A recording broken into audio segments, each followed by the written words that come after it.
But we begin tonight with the wildest of American dichotomies. The United States is the world's largest carceral state. We put more people in prison than any country on earth. With about 330 million people in our total population, the U.S. currently has more than 1.7 million of those people in prison. By contrast, the second highest prison population in the world, China, has 1.6 million prisoners out of a population of just under 1.5 billion people. Number 4 incarcerator, India, has more than 573,000 prisoners out of 1.4 billion people. And number 5, Russia has more than 433,000 prisoners that we know of out of 146 million people, including those 3 Americans they're holding hostage and political prisoners like Vladimir Kara-Murza. But back to the USA. Just to put it in perspective, our prison population amounts to about 1/4 of the prison population of the entire world. And if you go by incarceration rate, the only countries with a higher rate of locking people up per 100,000 citizens are El Salvador, Cuba, Rwanda, Turkmenistan, and the territory of American Samoa. In short, the United States is very good at locking people up. But somehow, not this guy. For some reason, the U.S. is having a really hard time locking up this one person, Donald Trump. Even just getting him to face a criminal trial feels impossible, as his lawyers seek to delay these cases from proceeding until after the American public decides whether or not they want him back in the White House. We saw this effort on full display today in 2 different hearings. First in Florida, in the classified documents case, where Trump is literally accused of stealing national secrets. Trump-appointed Judge Aileen Cannon did not rule on when that trial should start, or even if it should happen before November.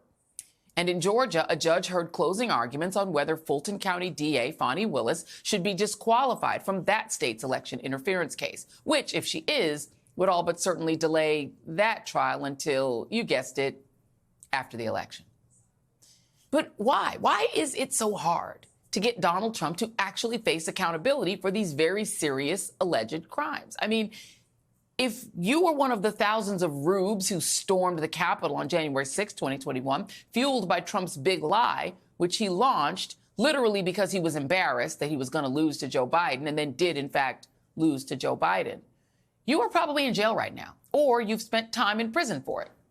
You've probably lost your job and been humiliated in your local community. In short, your life was ruined by your damn near religious belief in Donald Trump. If you live in a red state and you seek an abortion, even if you are 10 years old, your doctor can be reprimanded for it. And maybe your Uber driver if you live in Texas. If you are a woman in Missouri and you are raped and impregnated as a result of that rape and you seek an abortion, the state of Missouri wants to put you in prison. If you're a woman in Ohio, you can face trial for having a miscarriage, just in case your miscarriage was really an abortion. Because, you know, in our new Handmaid's Tale America, as our dumbest U.S. senator said, we need to have more kids. We need to have an opportunity to do that. We need more kids. We need the people to have the opportunity to have kids. Yeah, except if the kids come via IVF, which the Alabama Supreme Court seems intent on banning. Something that could happen nationwide, too, because the right-wing Christians say so and they're in charge of us. If you are the former top prosecutor in Baltimore, you can be tried and convicted for taking money out of your own 401k to buy a vacation property, or, let's just be honest, to punish you for prosecuting the cops who killed Freddie Gray.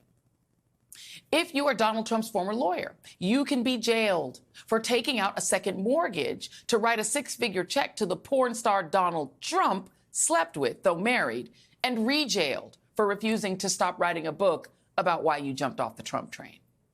If you are a former military intelligence officer, you will absolutely be jailed for taking classified documents home. But if you're Donald Trump, somehow you can't be jailed. Not for stealing classified documents, not for lying about your property values to get cheaper loans and cheating on decades of your taxes. And weirdly enough, not even for trying to overthrow the government.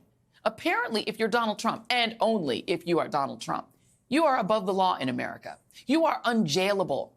The Justice Department will slow walk charging you with insurrection for 3 full years while charging everyone who did the ground invasion of the Capitol. And the Attorney General will even appoint a special prosecutor to charge you, even though you're no longer president. So why would you need a special prosecutor when we have a whole Attorney General?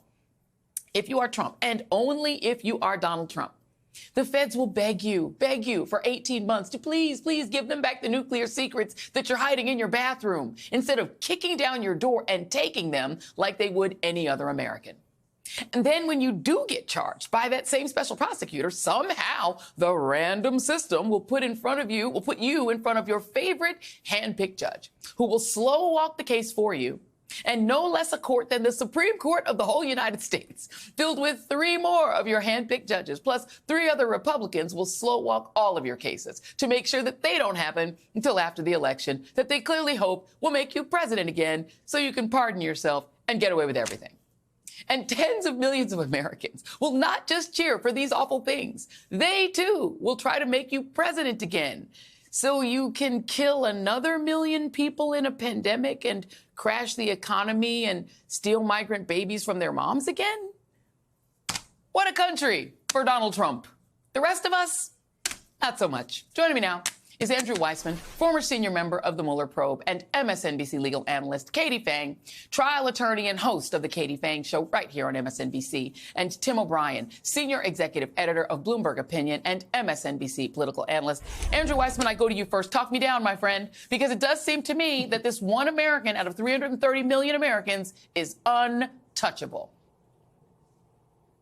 Well, I'm going to agree and slightly disagree. The thing that I think you are completely right about is, in this country, if you are wealthy and white, there is a different system of justice, both at the federal and state level. I spent many, many years in the Department of Justice prosecuting people and companies, whether it was organized crime or corporate crime, who were wealthy white people. And it is just impossible to not face facts that they are given a disproportionate amount of justice. Their cases are reviewed in a closer way. Judges look at them, and judges who for many, many years were also of the exact same race and class and wealth would identify themselves with the defendants and not view them the same way that they viewed other people. And just to be clear, I am not saying that that is not the appropriate level of scrutiny that should be given to criminal defendants. It's that it's not given to everyone. Everyone is entitled to that close scrutiny. And it just simply is the case that if you are in the group of people that Donald Trump is in, you have that heightened scrutiny that is not afforded to everyone else. Now, so he is in that group of people that enjoy that. There's no question that because he is the former president, he is getting an extra dollop, just to put it bluntly, of scrutiny in connection with all of his cases, whether it's his conduct pre-trial, where there would be very different bail conditions if he was even let out on bail, to the amount of review on appeal, to, frankly, blatant ways in which Judge Cannon has referred to the fact that he deserves extra and better treatment because of his former position. She was reversed on that precise ground, with the 11th Circuit saying, no, he's not. He's treated just like anyone else. And you have the D.C. Circuit saying, no, he is citizen Trump now. Right. But that is a real issue in this country, of people not being willing to see everyone as we're all the same station. We may be doing different jobs at different points in our lives, but we all should be treated equally. That is what the law requires. Anyway, I think I've gone on way too long. You have other wonderful guests to speak to this. Well, I mean, look, Katie, and the point is very well taken. And Katie Phang, Andrew Weissmann is absolutely right that there are 2 tiers of justice for rich white guys and everybody else. But, sometimes rich black guys can take advantage of it, too. O.J. Simpson took advantage of it. He was rich and he could afford a great defense.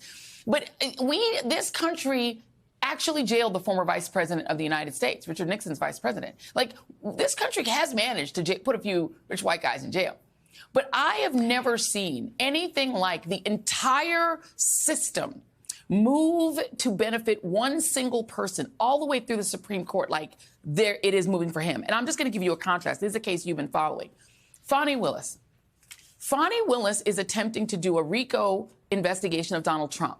Somehow, her personal relationship, not with the judge, not with somebody on the other side where it would be a conflict of interest, but literally her interpersonal relationships have now gotten Trump to be able to delay even that case. And that was the one that was untouchable because it's a state case. He can't pardon himself from it. And yet even that case is thwarted while his C-list defense gets to try to humiliate this woman about how much cash she has in her house.